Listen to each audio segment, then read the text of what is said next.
Bonjour Christopher Potter et bienvenue au Cotter Numérique. Vous êtes président et fondateur de CO Vision SAS, l'éditeur de la solution GoFast. Pouvez-vous nous donner un aperçu de l'engagement de CO Vision et sa solution GoFast dans le secteur public et qu'espérez-vous accomplir en participant au Cotter Numérique ?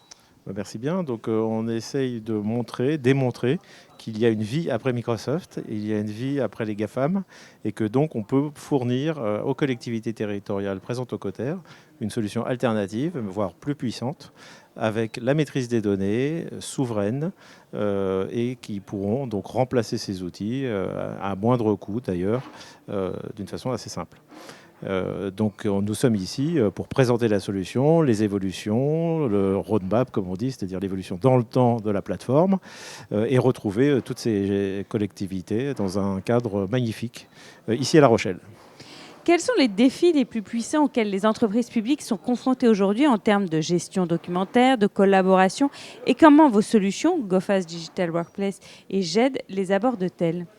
Alors le problème des collectivités, c'est de l'information, et d'autres d'ailleurs des entreprises privées aussi, c'est de l'information dispersée un peu partout, dans les mails, dans les messageries, sur les serveurs de fichiers, un petit peu partout, et donc centraliser un petit peu l'information pour que ça soit plus efficace, plus accessible, qu'on améliore le collaboratif.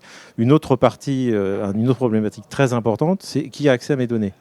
Je suis dans un data center dans une grande firme américaine. Mes données peuvent être potentiellement réquisitionnées.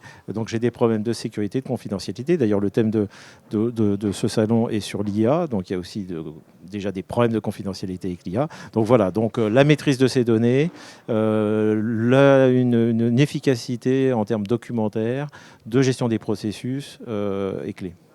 Estimez-vous que les organisations publiques peuvent se passer entièrement des solutions existantes et en adoptant GoFast, Digital Workplace et GED ?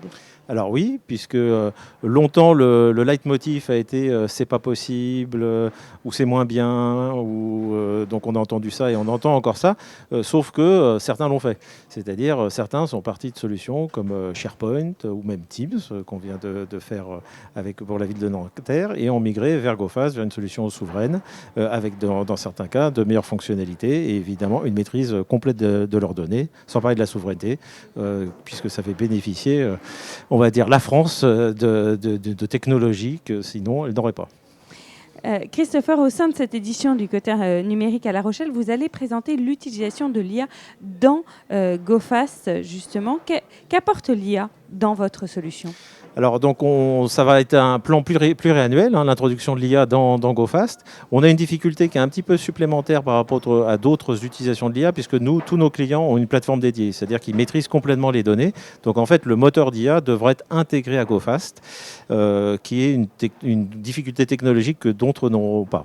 Fonctionnellement, à quoi ça va servir ? Ça va servir à plein de choses. C'est-à-dire que ça va servir à faire, par exemple, de la catégorisation automatique de documents. Je mets une facture, l'outil va directement se reconnaître que c'est une facture. Il va faire aussi éventuellement de la synthèse de documents. Je lui donne un document, je lui demande de faire une synthèse, ça va créer la synthèse d'un document interne. Là, on ne parle pas de l'envoyer à ChatGPT, qui sont des données extérieures. Il va y avoir aussi de l'anonymisation de documents. Je lui donne un document avec des données personnelles. Le moteur d'IA va rendre un document avec toutes les données personnelles anonymisées, masquées, etc. Donc un document complètement anonyme et plein d'autres choses. Ça va être un monde passionnant. Il ne faut pas survendre l'IA parce que ce n'est pas toujours parfait, mais ça va quand même engendrer des grands gains de productivité et aider beaucoup nos utilisateurs dans le futur.